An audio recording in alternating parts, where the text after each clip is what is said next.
నమస్తే అండి, welcome to our channel. మనతో ఈ రోజు ఏపీ కమ్మ కార్పొరేషన్ డైరెక్టర్ అడుసుమల్లి శ్రీనివాసరావు గారు ఉన్నారు. సార్ నమస్తే. సార్ నమస్కారం. సార్, రేపు 13వ తారీఖున ఆంధ్రప్రదేశ్ లో 3 ప్రారంభోత్సవాలు ఉన్నాయి. ఒకటి seed access road, MLC and MLA quarters opening ఉన్నాయి. అలానే ఓ పక్కన చూసుకుంటే జగన్ గారి పర్యటన కూడా ఉంది. విరూపాక్షి గారి దగ్గరికి ములాఖత్కి వెళ్తున్నారు. అంటే ప్రారంభోత్సవాలు జరుగుతున్న టైంలో ఈయన ఎందుకని డైవర్షన్ పాలిటిక్స్ లాగా ఏదో ఒక ములాఖత్ పెట్టుకోవడం, వెళ్ళి మళ్ళీ అక్కడ ప్రజల్ని ఇబ్బంది పెట్టడం, ఎందుకని ప్రతిసారి ఇదే కంటిన్యూ చేస్తున్నారంటారు? అతను విధానం మారదండి, అలాగే ఉంటాడు. అతను 13వ తారీఖున అతను 14:40 అని చెప్పాలి. అంతే. పరిష్కారం ఏంటంటే వీళ్ళు అలా చెప్పరు, పర్మిషన్ ఇస్తారు. కానీ చూద్దామండి, కర్నూలు రేంజ్ డిఐజీ కొంచెం డిఫరెంట్గా ఉంటాడు. ఓవర్ యాక్షన్ చేస్తే ముడ్డి పగిలిపోద్ది, వాళ్ళకి మామూలుగా ఉండదండి. మిగతా వాళ్ళు కొంచెం మొగమాటాలు ఉంటాయి, అర్థమైందా? మిగతా వాళ్ళకి కొంచెం మొగమాటాలు, లేకపోతే ఏదో భయం ఏదో ఒకటి ఉంటుంది. ఆ రేంజ్ పోలీసులకి అదేం ఉండదు. ఎవరన్నా ఒకటి వాళ్ళకి కొంచెం ఆనెస్ట్గా ఉండి సిన్సియర్గా ఉన్న వాళ్ళకి న్యూసెన్స్ అనుకుంటారు. న్యూసెన్స్ చేస్తే కొంచెం డిఫరెంట్గా రియాక్ట్ అవుతారు. ఇక్కడ సీడ్ యాక్సెస్ రోడ్డుకి ఉన్న ఆటంకాలు తొలగిపోయి నిన్న కోర్టు కూడా వచ్చింది. మిగతా రోడ్లు కూడా అటువంటి ఆటంకాలు కూడా తొలగిపోతాయండి. మీకు అది యుద్ధ ప్రాతిపదిక మీద పూర్తయింది. చాలా ఒక అద్భుతం ఆవిష్కరణ నుంచి చాలా ఇది. ఇప్పుడు రేపు 13వ తారీఖు సీడ్ యాక్సెస్ రోడ్డు ప్రారంభోత్సవం అంటే అది అది స్టార్ట్ చేస్తున్నారంటే నిజంగానే ఒక మంచి సైన్ అది. అలాగే క్వార్టర్స్, ఎమ్మెల్సీలు ఎమ్మెల్యేలు అధికారులు క్వార్టర్స్ అన్నీ కూడా హ్యాండ్ ఓవర్ చేయటం, ఇది ఇలాంటి ఒక మంచి జరుగుతున్నప్పుడు అప్సైకం డెఫినెట్గా ఉంటుందండి. ఏదోటి మచ్చ లేకుండా ఏముంటుంది, ఎంత చంద్రుల్లోనే మచ్చ ఉన్నట్టుగా ఇలాంటి అంత మంచి జరుగుతున్నట్టు కూడా దిష్టి పీడతలు ఉండాలి కదా. బూడిద గుమ్మడికాయ కడతాం కదా దిష్టి ఇంటికి, అవునా? కడతాం కట్టవా? కానీ ఒక్కసారి కాకపోతే ఒక్కసారైనా కొంచెం ఏదైనా అప్రిషియేషన్ ఉండడం కానీ ఏముండదండి. ప్రజల కోసం వాళ్ళు మనిషి జన్మ ఎత్తితే కదా, వాళ్ళు మంచి చూడలేరు, మంచి మాట్లాడలేరు, మంచిగా ఉండలేరు. వాళ్ళకి ఎంతసేపు కూడా రక్తదాహం, హత్యలు, మానభంగాలు, దుర్మార్గాలు, అరాచకం, అవినీతి ఇవన్నీ ఉండి పెత్తనం కావాలి. అక్కడ ఏదైనా మంచి జరుగుతుంటే డైవర్షన్ డైరెక్ట్గా, ఇదివరకు డైవర్షన్ చేస్తాడని తెలియకుండా డైవర్షన్ చేసేవారు. ఇప్పుడు వాళ్ళు డైవర్షన్ చేస్తున్నారు, మేము డైవర్షన్ చేస్తాం అని చెప్పి చేస్తున్నారు. దాన్ని పరిష్కారం చేయాల్సింది మనమే. ఇలాగా ప్రభుత్వం చేయాలి. వీళ్ళు కావాలని డైవర్షన్ కోసం, పక్కదారి పట్టించడం కోసం చేస్తున్నారు కాబట్టి వాళ్ళు అలా బయటికి రానివ్వకుండా నోరు మూసుకోండి, మీకు పర్మిషన్ లేదు, వస్తే చాలా కఠినంగా ఉంటామని చెప్పాలి. అత్యంత కఠినంగా వ్యవహరించాలి, తుక్కు రేగొట్టేయాలి. మామూలుగా ఒక్కసారి చూడండి, రావణ విషయంలో అతను ఉప్మా చట్టం అన్నాడు, అతను ఎవరో కొడాలి అని. ఆ ఉపా చట్టం పెట్టిన తర్వాత అతను అరెస్ట్ చేయరు కదా, ఉప్మా చట్టం అన్నామని కూడా లోపలేసేసి ఉంటే ఆడు నోరు మూసుకుని ఉండి ఒకటి వికరిస్తున్నావు నువ్వు అని. చట్టాలు వికరించకూడదు కదా, నువ్వు మంత్రిగా పనిచేసావు కదా. తాళ్ళకి అదగ్గానే సరిగ్గా బుర్ర బుద్ధి ఉండి మాట్లాడేటప్పుడు, ప్రజాప్రతినిధులుగా ఉన్నప్పుడు, ఒక బాధ్యతాయుతమైన స్థానంలో ఉన్నప్పుడు బాధ్యతగా మాట్లాడాలా. జగన్మోహన్ రెడ్డి కూడా మాజీ ముఖ్యమంత్రి, ప్రజెంట్ ఎమ్మెల్యే, అతను కూడా బాధ్యతగా వ్యవహరించాలి. రాష్ట్రంలో ఒక మంచి జరుగుతుంది, మంచి జరుగుతున్నప్పుడు నువ్వు ఇలాంటి పనికి మాలిన విరూపాక్ష లాంటి నువ్వు పరామర్శలకు ఇప్పుడు పనేటి, అసలు పర్మిషన్ ఇవ్వకూడదు. ఒకవేళ ఇచ్చినా కానీ ఏమాత్రం ఓవర్ యాక్షన్ అయినా మొగలు చెప్పలు తీసేయాలి, ఏమో మొగమాట పడకూడదు. రోడ్ షో చేయకూడదని చెప్పాలి సార్. అసలు నీకు పర్మిషన్, నువ్వు ములాఖత్కి వెళ్ళాలా, కావాలంటే అతన్నే తీసుకొచ్చి అతన్ని చూపించాలి. మీ ఇంటికాడ కూర్చో, అతన్నే పట్టుకొస్తాం. ఇప్పుడు జాలరీ కటకటాలు ఉన్న వ్యాన్లో తీసుకొచ్చి చూపించి మళ్ళీ తీసుకెళ్ళిపోవాలి. నువ్వేమి వెళ్ళక్కర్లేదు, అది కూడా చేయొచ్చు.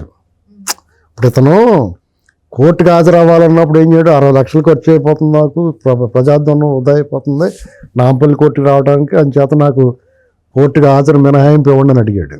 అలాగే ఇప్పుడు నువ్వు పర్యటనకు వస్తుంటే చాలా విధ్వంసం జరుగుతుంది, దుర్మార్గం జరుగుతుంది, కాబట్టి నువ్వు ఇంట్లోనే ఉండరు బాబు, నీకు కావాలంటే విరూపాక్షిని తీసుకొచ్చి అలా చూపించి మళ్ళీ తీసుకెళ్ళిపోతాం అని చెప్పి తీసుకెళ్ళొచ్చు, తప్పే ఉంది. ఇది పరిష్కారమే.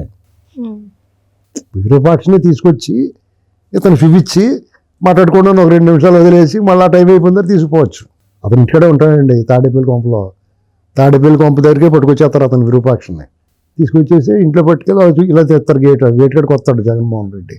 ఈ వ్యాన్ ఆ గేట్ ముందు పెడతారు, ఆ వ్యాన్లో దిగడం, ఆ తలుపు ఇలా తీస్తారు, మాట్లాడుకుంటారు, మళ్ళీ తీసుకెళ్ళిపోతారు విరూపాక్షిని. జగన్మోహన్ రెడ్డి నువ్వు లోపల దొబ్బి అంటావు.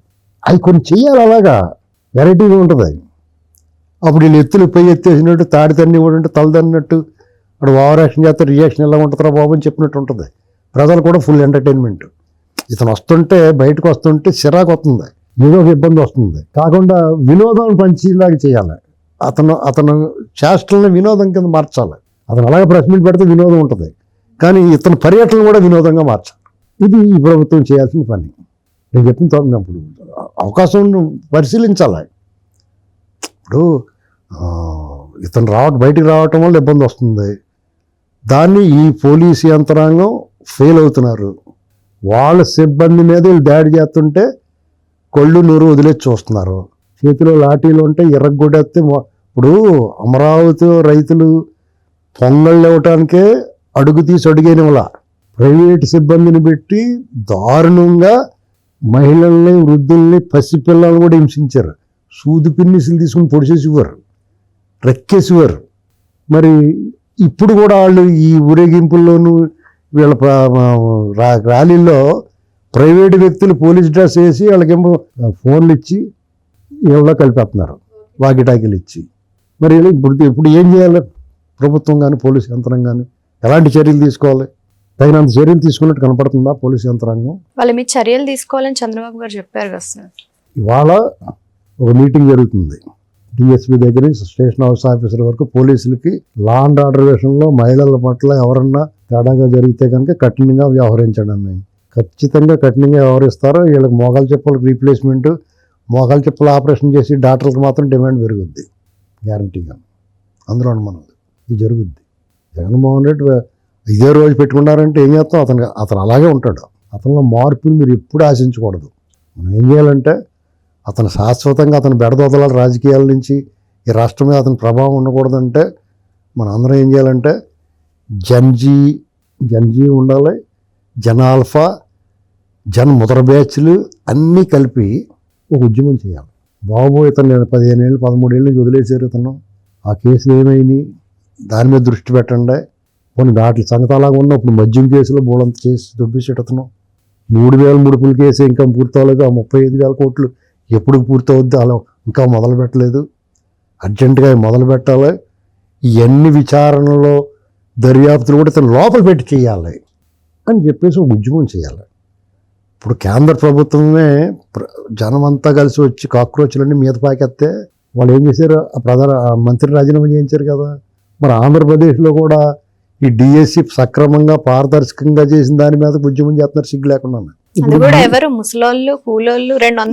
జగన్మోహన్ రెడ్డిని లోపల పెట్టుకుని ఎందుకు చేయకూడదు? అందరూ కలిపి ఇతను వద్దనుకుని విజయం సాధించారు కదా, ఓడించాం కదా. మళ్ళీ ఇంకో ఉద్యమం చేద్దాం. ఈ ప్రభుత్వానికి మనం అనుకున్నాం ప్రభుత్వం చేయలేకపోతుందేమో, ఎవడన్నా అడ్డుపడుతున్నాడేమో, మనం ఉద్యమం చేసి వాళ్ళు డిమాండ్ చేద్దాం, గట్టిగా నిలదీద్దాం. అందరం కలిసి ఉద్యమం చేసి వాళ్ళకి తప్పుకోలేని పరిస్థితుల్లో పెడదాం. కరెక్టే కదా? ఎందుకు ఉద్యమం చేయకూడదు? ఇప్పుడు 1,000 కోట్ల అవినీతి జరిగింది. దాని నకిలీ నాసిరకం మద్యం వల్ల అనేక కుటుంబాలు రోడ్డును పడిపోయినాయి, అనాథలు అయిపోయారు. ఇవాళకి అనారోగ్యంతో బాధపడుతున్నారు. అనేక మంది చనిపోయారు, అనేక మంది ఒంటరి మహిళలు అయిపోయారు. అది కాకుండా 1,000 కోట్ల అవినీతి జరిగింది. దాన్ని ఎన్నికల్లో వాడాడు. 3,000 కోట్ల ముడుపుల కేసులో ఆల్రెడీ ఎస్టాబ్లిష్ అయింది. మనీ ట్రయల్ దొరికింది, ఈడీ ఎంటర్ అయింది. ఇంకా ఏరిసని పప్పు తింటా కూర్చుంటారు వీళ్ళు కానీ లోపల వేసేయకుండానే. దీన్ని ఎవడాపుతున్నాడు? ఎవడాడు? దాన్ని మనం డిమాండ్ చేయాలి. డిమాండ్ చేసి లోపల పెట్టేదాకా నిద్రకూడదు.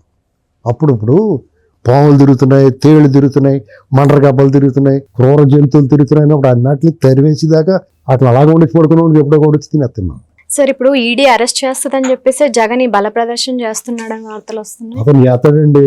అతను సెక్యూరిటీ అతను చూసుకోడా? ఈ ప్రభుత్వాన్ని భయపెట్టి వాళ్ళు వీళ్ళు ఎందుకు వచ్చిన కూడా లా అండ్ ఆర్డర్ ప్రాబ్లం వద్దేమో, ఈ యాంటీ సోషల్ మూవ్మెంట్లు, ఈ జుట్లు గట్ట పెంచుకున్న వాళ్ళతో ప్రమాదం ఏమో ఆలోచిస్తున్నారేమో వాళ్ళు.